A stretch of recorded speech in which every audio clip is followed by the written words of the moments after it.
Doctor Bhanudas ji Dere English medium school, junior college आणि Galaxy pre school Sangamner. Play group ते इयत्ता 12वी सायन्स पर्यंतच्या वर्गांसाठी प्रवेश प्रक्रिया सुरू झाली आहे. संगमनेर शहरातील सर्वात दर्जेदार तसेच सर्वात कमी फी असलेली सर्वोत्तम शाळा. इयत्ता 10वी आणि 12वीच्या पहिल्या बॅच पासून 100% उत्कृष्ट निकालाची परंपरा. स्कॉलरशिप, ऑलिम्पियाड, ड्रॉइंग परीक्षा आणि स्पर्धा परीक्षेचं सखोल मार्गदर्शन तसेच practice. Akole bypass road, Ganeshnagar, golden city, Sangamner.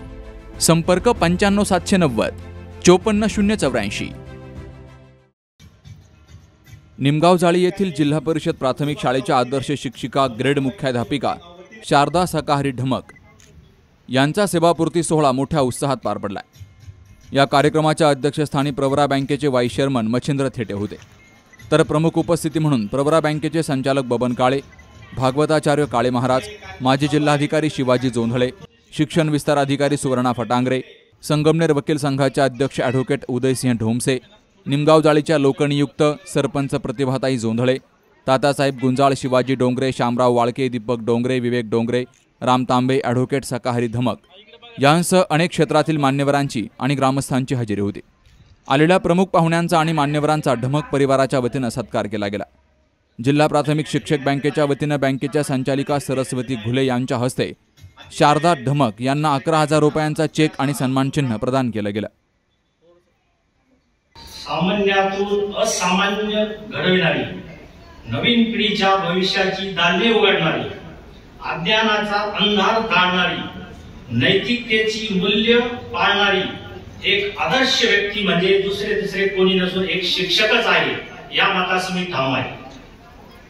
शिक्षक होणे म्हणजे एक व्यवसाय नव्हे, तर अनेक अज्ञातितांचे भविष्य घडवून उज्ज्वल करण्याचे व्रत आहे.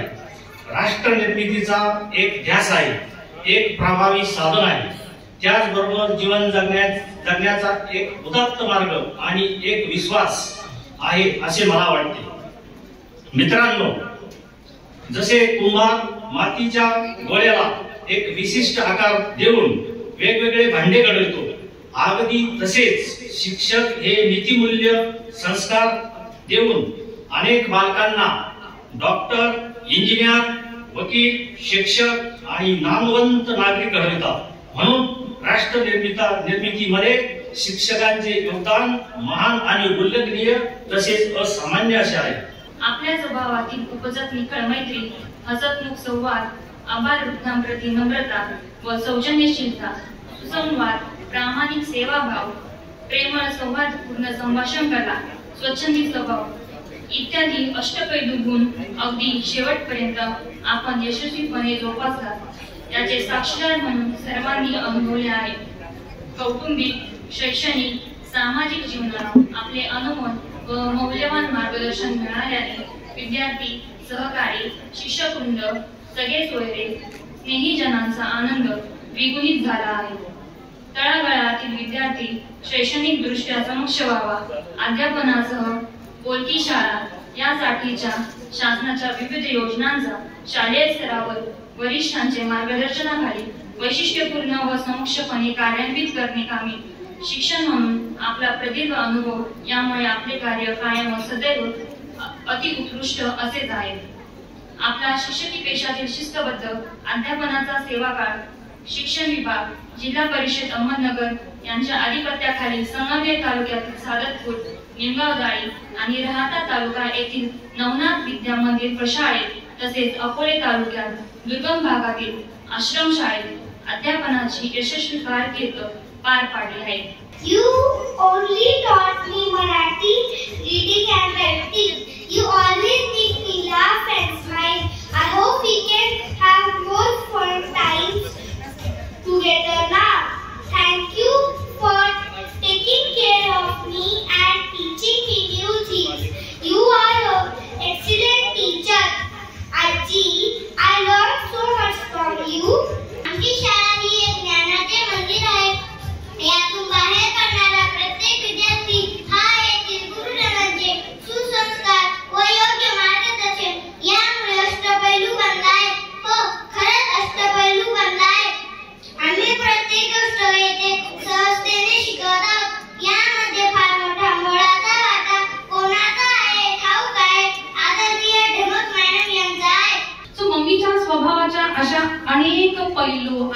छटा मी सर्वात जवळून बघितल्यात. माझ्या वयापेक्षाही जास्त एक्सपिरियन्स असलेल्या माझ्या आईमध्ये मी एक प्रेमळ मुलगी, अतिशय हट्टी बहीण, सोज्वळ सून, उत्कृष्ट जाऊबाई, संयमी भाऊजाई, सडेतोड नणंद, मायाळू आई, कर्तव्यदक्ष पत्नी, शिस्तप्रिय शिक्षिका, स्वाभिमानी सासू, हौशी विहीन आणि निर्भीड व्यक्ती, हळवी आजी आणि माझी निस्वार्थ मैत्रीण बघितली. खरं तर तिच्या अशा अनेक रूपात तिने मला साक्षात माता सरस्वती, माता लक्ष्मी आणि चक्क कधी कधी माता दुर्गा हिचं सुद्धा मला एकत्रित शक्तीपीठाचं दर्शन खूपदा दिलेलं आहे. त्यामुळेच कदाचित मला अनेक संकटांना लढण्याचं बळ मिळतं. मला मम्मी पप्पांकडे बघून खूपदा त्यांच्या कर्तृत्वाचा, त्यांच्या एनर्जीचा, त्यांच्या स्वप्नांचा हेवा पण वाटतो की यांना ह्या वयात एवढी एनर्जी कशी. म्हणजे खरं तर आज मी इथे सांगू इच्छिते की मम्मीच्या ममतेचा आणि पप्पांच्या क्षमतेचा अंदाज मला मात्र अजून लागलेला नाही. खरं तर पप्पा मम्मी इतकं श्रीमंत असं कोणालाही मी पाहिलंच नाहीये, कारण खिसा रिकामा असताना पण ते कधी नाही म्हणालेच नाही. मम्मीने बनवलं तर पप्पांनी घडवलं, मम्मीने शब्दांची ओळख करून दिली तर पप्पांनी शब्दांचा अर्थ समजवला, मम्मीने विचार दिले तर पप्पांनी स्वातंत्र्य दिले, मम्मीने भक्ती शिकवली, पप्पांनी वृत्ती शिकवली, मम्मीने नीती दिली, पप्पांनी लढण्याची शक्ती दिली. आणि याचमुळे मम्मी पप्पांच्या परिश्रमामुळे मी आज हे यश माझ्या हाती आहे. माझी स्वतःची अशी ओळख आहे. वेळ प्रसंगी शेतात पण भरपूर काम केलंस. आता यापुढचा जो काळ आहे तो खरं तर तुझा स्वतःचा असणार आहे. सो कष्ट करणं, दगदग करणं आता थोडं कमी करावं आणि स्वतःसाठी जगावं असं आमच्या सर्वांची इच्छा आहे. मला आणि सनीला, माझ्या छोट्या भावाला, तुम्हा दोघांचा प्रेमाचा हात, आधाराचा हात आयुष्यभर हवा आहे. आणि त्यासाठी तुम्ही दोघांनी तुमच्या आरोग्याची उत्तमरित्या काळजी घ्यावी अशी सर्वांची इच्छा आहे. आज या प्रसंगी मी ईश्वराकडे एवढीच प्रार्थना करेन, शतक आरोग्यदायी आयुष्याचे तुम्ही गाठावे, नतमस्तक होऊन आम्ही आपले आशीर्वाद घ्यावे, सहवास आपला सदैव लाभावा, पाठीवर तुम्हा दोघांचा सदैव हात राहावा. ढमक परिवार म्हणजे या लोणी परिसरामध्ये अतिशय एक सृजनशील असा हा परिवार, एक वेगळं पण जपणारा असा हा परिवार. शारदाताईंनी खरं म्हणजे आयुष्यात 39 वर्ष शिक्षणाच्या क्षेत्रामध्ये सेवा दिली. एक उत्कृष्ट असं काम केलं. एक आपलं वेगळं पण जपत असताना एक सामाजिक नाळ त्यांनी आपली जोडली. आमच्या ढमक साहेबांबद्दल जर सांगायचं झालं तर एक संघसारख्या ठिकाणी वकिली व्यवसायामध्ये एक आपला वेगळा दबदबा त्यांनी अल्पावधीमध्ये तयार केला आणि निश्चितपणे समाजाला दिशा देणारा असा हा दोन्ही जोडपं. अतिशय साधेपणाचं आमचे ज्ञानोबराय म्हणतात, अलौकिक न व्हावे लोकप्रती. सार्वजनिक जीवनात जगत असताना अतिशय साधेपणाने आणि आपल्या ज्ञानाचा उपयोग आपल्या आनंदासाठी आणि दुसऱ्यासाठी अशा पद्धतीने त्यांनी जीवन जगलं.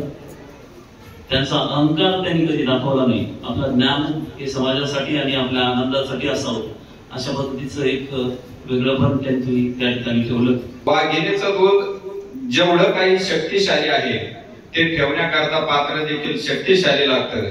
म्हणून ज्ञान हे वाघिणीचं दूध आहे आणि त्याचबरोबर ते ज्ञान आपल्याला पचवण्याकरता आपण देखील शक्तिशाली झालं पाहिजे. आणि हे शक्तिशाली करण्याचं काम, हे शक्तिशाली आपल्याला बनवण्याचं काम जर कोणा करत असेल तर हे एक शिक्षिका करत असते. म्हणून या ठिकाणी ढमक मॅडमने जे 39 वर्ष ज्ञानदान देण्याचं कार्य या ठिकाणी केलेलं आहे. मी तर मग याच्यापासून विचार करतोय की 39 वर्ष मॅडमने या ठिकाणी शिक्षणाचं काम केले, तेवढं अजून माझं वय पण नाही. माझं वय 34. म्हणजे माझ्या वयाच्या अगोदरपासून त्यांनी शिक्षणाचं कार्य एवढं केलंय, एवढा त्यांचा शिक्षणाच्या बाबतीतला अनुभव आहे की एक शिस्तप्रिय शिक्षिका म्हणून त्या ठिकाणी त्यांची गणना होते. त्यांना अनेक त्या ठिकाणी पुरस्कार देखील मिळालेले आहेत. आणि शिस्तप्रिय मी याच्याकरता सांगतोय की त्यांचा आमचा जास्त संपर्क नाही, परंतु त्यांची आमची जी काही ओळख आहे, जे परिचय आहे, हा परिचय आमची जी काही भक्ती टूर्स अँड ट्रॅव्हल्सची म्हणजे चारधाम यात्रेची जे काही प्रवास असतो, या यात्रेमध्ये मॅडम 3 ते 4 वेळेस आमच्या यात्रेमध्ये सहभागी झालेले आहेत देवदर्शनासाठी आणि पर्यटनासाठी. त्यांच्या सोबत उरणकर मॅडम देखील शेजारी बसलेले आहेत. म्हणून यात्रेमध्ये देखील ज्या ज्या ठिकाणी जी काही कमतरता असेल, त्या कमतरतेमध्ये अगदी व्यवस्थित मार्गदर्शन करण्याचं काम मॅडम त्या ठिकाणी आम्हाला करत असतात. धमक मॅडमच्या बाबतीत जर सांगितलं, गेल्या 5-6 वर्षापासून आमच्या गावात असल्यामुळे माझा संबंध आला. आपण फक्त नोकरी करतो, आपल्याला पगार मिळतो या उद्देशाने त्या कधी काम करत नाही. विद्यार्थ्यांचा सर्वांगीण विकास कसा होईल या उद्देशाने ते सातत्याने धडपडतात. शाळेला कोणतीही गोष्टी जर कमतरता असेल तर प्रसंगी लोकसहभागातनं, स्वतःच्या पैशातनं किंवा इतर शिक्षकांच्या मदतीनं त्या ठिकाणी त्यांनी उभारण्याचं काम या ठिकाणी केलं. त्यांचं जे वार्षिक स्नेहसंमेलन असायचं, इतक्या धडाडीनं त्यांचे म्हणजे त्या स्वतः आणि त्यांचे शिक्षक वृंद प्रयत्न करत होते, मेहनत घेत होते. एक चांगलं म्हणजे जसा ऑर्केस्ट्रा असतो त्या प्रकारचे लहान लहान मुलांचे कार्यक्रम त्या ठिकाणी बघण्याचा योग या ठिकाणी गेला होता. आणि सर्व प्रेरणा त्याच्यामध्ये धमक मॅडम यांची असायची. आणि एक खरारी म्हणजे नेतृत्व कसं असो तर सर्व शिक्षकांना बरोबर घेऊन त्या ठिकाणी त्या काम करत होत्या. आणि त्याच माध्यमातून निमगावजळीमध्ये त्यांनी अत्यंत चांगलं काम या ठिकाणी केलेलं आहे. अतिशय उत्तम असं शिक्षणाचे धडे त्यांनी मुलांना दिले. आणि आज रिटायर होताना पण त्या बऱ्याच जरी आता मला वाटतं सानंदपूरला होत्या काही दिवस, अकोल्याला थोडे दिवस ग्रामीण भागात जाऊन आलेले आहे, राहत्याला थोडे दिवस. पण निमगावजळी म्हणजे एक घर माहेर गेले. तशी चंद्रपुराची ऐवजी आम्हाला वाटतं आमची भगिनी ही निमगावजळीतलीच आहे. आणि धमक सरांनी मग प्रास्ताविक भाषणामध्ये सांगितलं, अतिशय त्यांनी सांगितलं त्याच्यापेक्षा त्यांचा स्वभाव गोड आहे. आणि पल्लवीने सांगितलं की मुलं शिक्षण देत असताना पहिला प्रसाद माझ्यापासून सुरुवात व्हायचा, त्याच्यामुळे बाकीच्या मुलांना शिकवायचं आणि संस्कार करायचे. तर ते ऑटोमॅटिकच नुसती नजर टाकली तर मुलं सरळ होतात. अशा प्रकारचं हे त्यांचं कार्य आहे. निश्चितपणानं अतिशय उत्तम शिक्षण दिली. आमची जी मुलं गावातील त्यांच्या वर्गात असेल, वर्गात टाकतानाच पालक म्हणायचे धमक मॅडमकडे मुलगी जात असेल किंवा मुलं असतील तर त्यांच्या वर्गात टाक. म्हणजे याचा अर्थ त्यांचं काम त्या पद्धतीनं होतं. त्यांनी खरोखरच मुलांवर चांगले संस्कार केले. आणि मला असं वाटतं की जे मुलं हुशार असतील, मुलं असतील मुली असतील, आपण 10वी-12वीला अतिशय उत्तम मार्क पडले, चांगल्या पालकांना वाटतं की माझा मुलगा इंजिनियर झाला पाहिजे, माझा मुलगा डॉक्टर झाला पाहिजे. पहिला डॉक्टर, इंजिनियर वेगवेगळ्या क्षेत्रात गेले पाहिजे आणि नंतर खाली राहिले तर ते मग शिक्षण क्षेत्रात कुठेतरी डेड करू असं आपल्या सर्व पालकांना वाटतं. पण मित्रांनो तसं नाही. माझं असं स्वतःच मत आहे की ते हायेस्ट जे मुलं आहेत ते मुलं पहिले शिक्षक झाले पाहिजे. कारण की डॉक्टर एकदा चुकला, डॉक्टर झाला, डॉक्टर चुकला तर 4 पेशंट खराब होती, ते माणसाला उपचार व्यवस्थित होणार नाही. इंजिनियर चुकला तर 1-2 पूल खराब होती, पुढच्या वेळेस त्यांना बाजूला करतील, दुसरे आणतील. परंतु शिक्षक जर चुकला तर सगळं पिढी खराब होईल, राज्य राष्ट्र खराब होईल. म्हणून जे हुशार मुलं जे आहेत ते निश्चितपणानं ते पहिले शिक्षक झाले पाहिजे. शिक्षक म्हणजे आई वडिलांच्या नंतर आपलं आयुष्य घडणार, एक वळण देणार, हे शिकण्याचे गोळे आहे मुलं.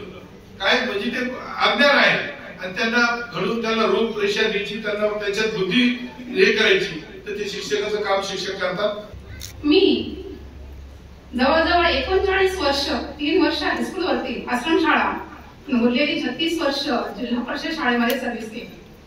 ही सर्व्हिस करत असताना मला माझ्या कुटुंबासाठी, माझ्या स्वतःसाठी माझ्या परिवारासाठी वेळ देता आला नाही. आणि जगात सगळ्यात मौल्यवान वस्तू असेल तर ती म्हणजे वेळ. आणि ती वेळ आता माझ्याकडे भरपूर असणार आहे, त्याचा मला आनंद आहे. दुसरं दुःख या गोष्टीचं आहे की माझ्या परिवारासोबत वेळ घालवताना कदाचित त्यापेक्षाही जास्त वेळ मी माझ्या सहकार्याबरोबर घालवला आहे. माझे सहकारी वर्ग आहेत, या सहकारी वर्गाची रोजची भेट आता माझी होणार नाही, या गोष्टीचं दुःख मला नक्कीच आहे. लक्षात घ्या की मी जे कार्य करू शकते, मला जे तुम्ही उस्फूर्त एवढं प्रेम दिलं किंवा माझी एवढी स्तुती केली, की कोणतंही काम एकटा शिक्षक करू शकत नाही. त्यासाठी आपल्या सहकार्यांची फार गरज असते. आणि माझी सर्व्हिस सुरुवातीला साधकपूर 7 वर्ष, नंतर निमगावजाळी 14 वर्ष, नंतर राहता 7 वर्ष आणि उरलेली 6 वर्ष परत निमगावजाळी. निमगावजाळीला मला 2020ला प्रमोशन मिळालं. मी पात्र मुख्याध्यापक त्या जागेवर झाले. सर्व्हिस मध्ये असताना मला 3 ठिकाणी इतका सुंदर स्टाफ मिळाला की माझ्या कोणत्याही स्टाफ बरोबर कधी वाद झाला नाही. साधकपूरला असताना ते माझा स्टाफ होता, आगळ मॅडम असतील, काळसर असतील, फावटे मॅडम असतील, माने मॅडम असतील. शब्द काही टाकला की काम व्हायचं. कोणतीही गोष्ट सांगा की त्या कधी माझा उलटून कधीच बोलल्या नाही. मॅडम कोणतं काम करते फक्त सांगा, आम्ही करतो. आणि या कार्यक्रम करत असताना माझ्या हाताखाली विद्यार्थी घडले गेले. शाळा ही एक ज्ञानाचं मंदिर असतं आणि काम करत असताना जर स्टाफचे एक असेल, स्टाफ जर एकजीव असेल, तर कोणताही गावकरी किंवा कोणताही इतर माणूस शाळेकडे वाकड्या नजरेने पाहत नाही. हे तत्व मी जीवनभर बाळगले आणि त्याच्यामुळे माझी सर्व्हिस अगदी आनंदात गेली. त्याच्यानंतर मी राहत्याला होते. राहत्याच्या स्टाफ सांगायलाच नको. राहत्याच्या स्टाफ मध्ये असताना माझे सहकारी धळे सर, दिवस सर, माळी मॅडम, कोणतेही काम असेल, मॅडम तुम्ही शाळेकडे लक्ष द्या, आम्ही सगळं करतो. सगळे काम आम्ही करतो, तुम्ही फक्त शाळेकडे. गावचे ग्रामविकास अधिकारी असतील किंवा ग्रामपंचायत सदस्य असतील, गाडेकर हरिभाऊ गाडेकर, खरंच त्यांचं नाव इथे घेऊन आवर्जून घ्यावं लागतं की ते म्हणायचे मला नेहमी, मॅडम मी गाव चालवतो, पूर्ण शहर चालवतो, पण शाळेत यायचं म्हटलं की मला तुमची भीती वाटते. तर शाळेच्या दरवाजामध्ये पाऊल ठेवायचं म्हटलं की मला भीती वाटते, कारण आमची मुलं शाळेमध्ये निघताना बूट सॉक्स पूर्ण युनिफॉर्म घातल्याशिवाय निघत नाहीत. त्यांना भीती जरी म्हटलं की शाळेत चला, नाही पूर्ण युनिफॉर्म द्या, कारण मॅडम रागवतात, तसं मी शाळेत जाणार नाही. शिस्त हा माझा उपजत गुण आहे. शिस्त घडवली मुलांसाठी. शिस्त ही लहान वयातच घडते. एकदा मुलं मोठी झाली तर शिस्त राहत नाही. मी माझ्या मुलांना शिस्त लावली. शाळेतली मुलं ही माझी समजूनच मी सर्व्हिस केली. आता जाता जाता मला मात्र त्यांची आठवण कायम येणार आहे. जोपर्यंत चंद्रसूर्य आहे, जोपर्यंत माझ्या डोळ्याची पापणी मिटत नाही, तोपर्यंत माझ्या सहकार्याला मी कधी विसरू शकत नाही. यशस्वी कार्य करायचं म्हटलं की माझ्या पाठीमागे इतरांची साथ लागते. स्टेजवर कलाकार डान्स करतात, पण त्या कला शिकवणारे किंवा कलेला त्यांना पारंगत करणारे जे कला त्यांचे जे प्रेरणास्रोत असतात ते पाठीमागे असतात, ते कोणाला दिसत नाही. असंच आहे माझ्या बाबतीमध्ये. माझं कुटुंब, माझं परिवार, माझे नातेवाईक, माझे पती, माझे मुलं, माझे सहकारी स्टाफ, या सर्वांचं मला फार मोठं मोलाचं सहकार्य होतं. त्यांच्या सहकार्याने मी घडले, त्यांच्या सहकार्याने आज मी उभी आहे. सर्वात आनंदाची बातमी ही आहे की माझं आरोग्य अतिशय चांगलं आहे. कोणत्याही प्रकारचा आजपर्यंत मला कोणती गोळी नाहीये, कोणतेही औषध नाहीये, कोणताही त्रास नाहीये. मी माझ्या पायावर, हे माझ्या मुलांना दिलेल्या शिक्षणाचं श्रेय, दिलेला पुरस्कार मला आहे. कार्यक्रमाचं प्रास्ताविक ॲडव्होकेट सकाहरी किसनराव ढमक यांनी केलं. तर कार्यक्रम यशस्वीतेसाठी नीलकंठ ढमक, पल्लवी ढमक, मानसी ढमक यांनी परिश्रम घेतले. सूत्रसंचालन राजेंद्र भुसाळ आणि हौशीराम मेचकर यांनी केलं. तर पांडुरंग गवारे यांनी सर्वांचे आभार मानले. Subhash Bhalerao, C News Marathi, Sangamner. काल आमच्या किटी पार्टीमध्ये मैत्रिणी विचारत होत्या, फर्निचरसाठी तुझा चॉईस समर्थ फर्निचरच का? कारण समर्थ फर्निचरमधील 70% फर्निचर हे त्यांच्याच वर्कशॉपमध्ये बनवलं जातं आणि म्हणूनच समर्थमधील फर्निचर हे मजबूत आणि लॉंग लाईफ आहे आणि किंमत मार्केटपेक्षा reasonable. Samarth furniture and mall, Gulewadi, Sangamner. Kolar Ghoti highway, Sugaon Budruk, taluka Akole, जिल्हा अहमदनगर.